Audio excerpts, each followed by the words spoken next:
Hello বন্ধুরা, আসসালামু আলাইকুম। স্বাগতম জানাচ্ছি আমার চ্যানেলে। তো বন্ধুরা, আজকে নিরামিষ একটা তরকারি রান্না করে দেখাবো।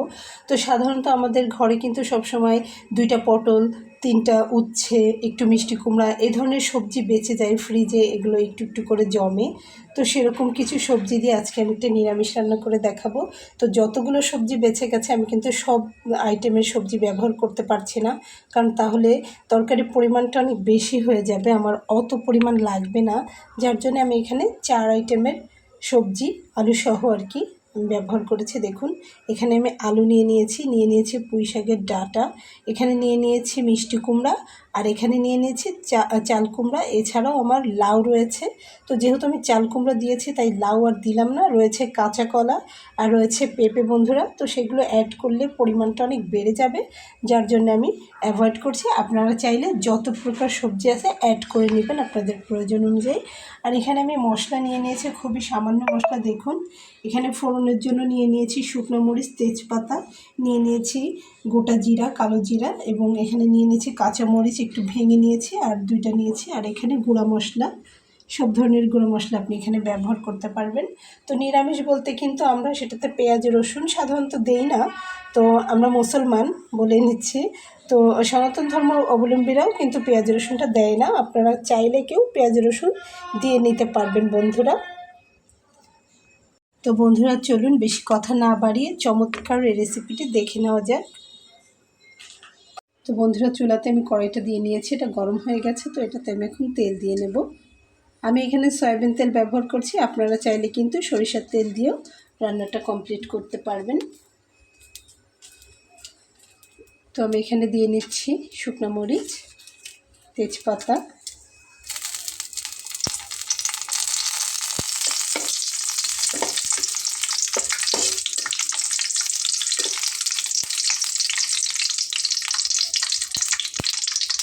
আমি তেজপাতাটা একটু ধুয়ে নিয়েছি, যার জন্য চটপট চটপট করতেছে,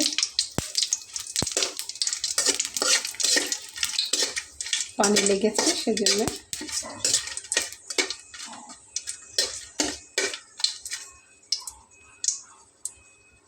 তো এখন আমি এর ভেতরে দিয়ে নেব গোটা জিরাটা।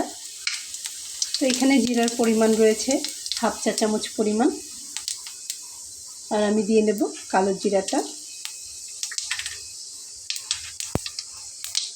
তো তারপরে আমি এখানে সবজিগুলো দিয়ে নেব, বিশেষ করে ডাঁটাগুলো আগে দেওয়া উচিত।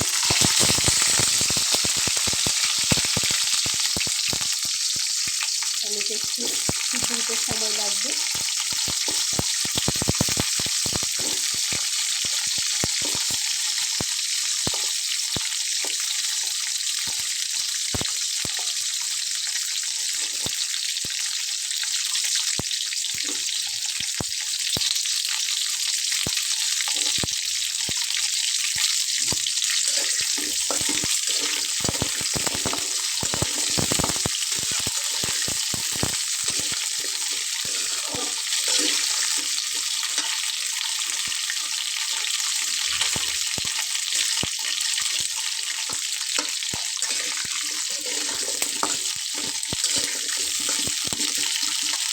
দেখুন, এটাতে আমি একটু লবণ দিয়ে নেব।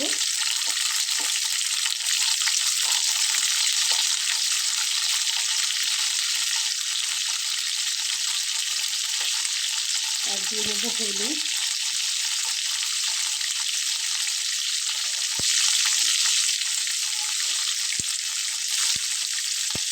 বন্ধুরা, হলুদ এবং লবণ দিয়ে এটাকে আমি একটু কষিয়ে নিয়েছি। এখন আমি এটার ভিতরে বাকি সবজিগুলো দিয়ে নেব, একসঙ্গে দিয়ে নিচ্ছি। তো নিরামিষের ভেতরে একটু ডাঁটা থাকলে কিন্তু অনেক মজা লাগে খেতে, করে দেখবেন বাসায়, খুবই ভালো লাগবে।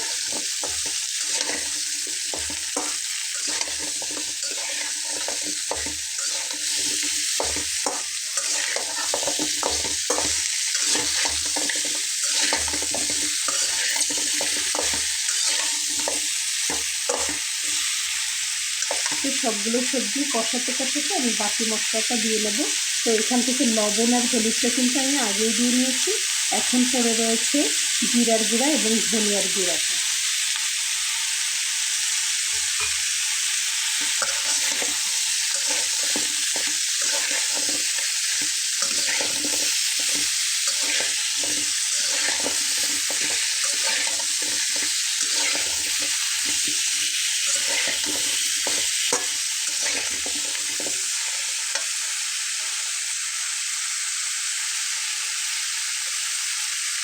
দিয়ে নেব কাঁচা লঙ্কাটা,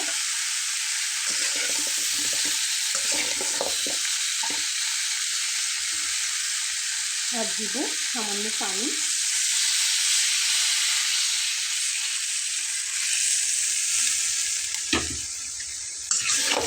শুধুমাত্র ভালো কষিয়ে নেওয়ার জন্য।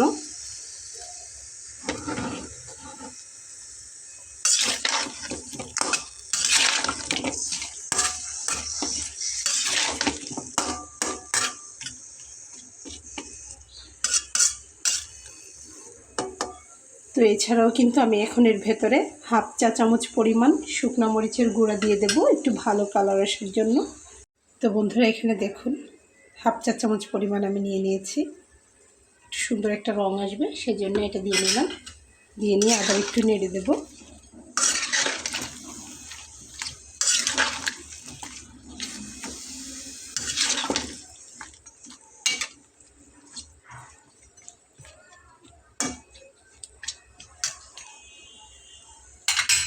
আর একটা ঢাকনা দিয়ে ঢেকে দিয়ে রান্নাটা করব।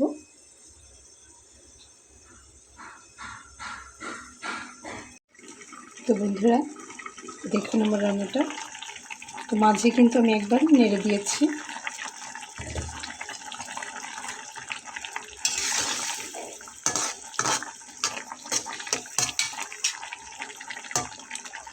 তো আমার নিরামিষটা কিন্তু প্রায় হয়ে আসছে। তো এখন আমি 1 চা চামচ পরিমাণ চিনি এটাতে অ্যাড করব নামিয়ে নেওয়ার আগে।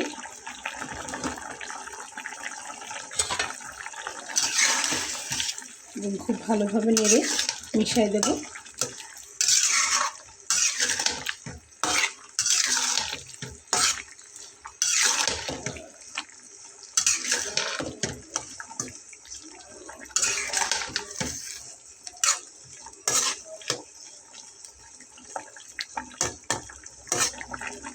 তো আমি আরও একটু ঝোলের পানিটা শুকিয়ে নেব।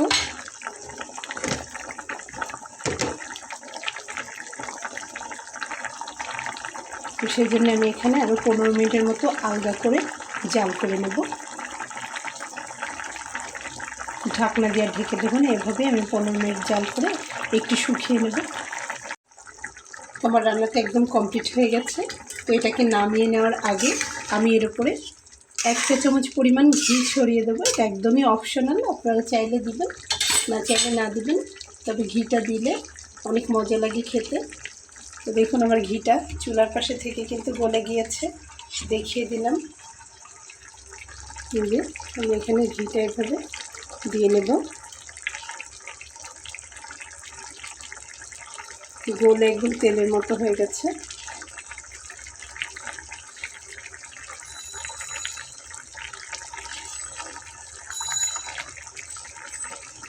তো বন্ধুরা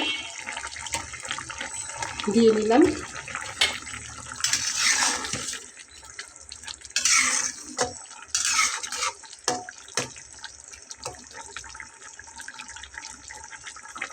তো এখন আমি চুলাটা বন্ধ করে দেব এবং আমি আপনাদেরকে পরিবেশন করে দেখাবো।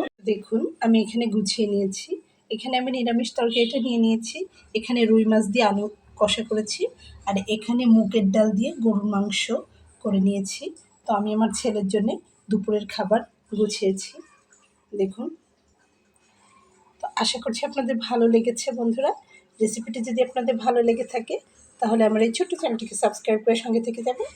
দেখা হবে পরবর্তীতে নতুন কোনো রেসিপি নিয়ে। সেই পর্যন্ত ভালো থাকবেন। আল্লাহ হাফেজ।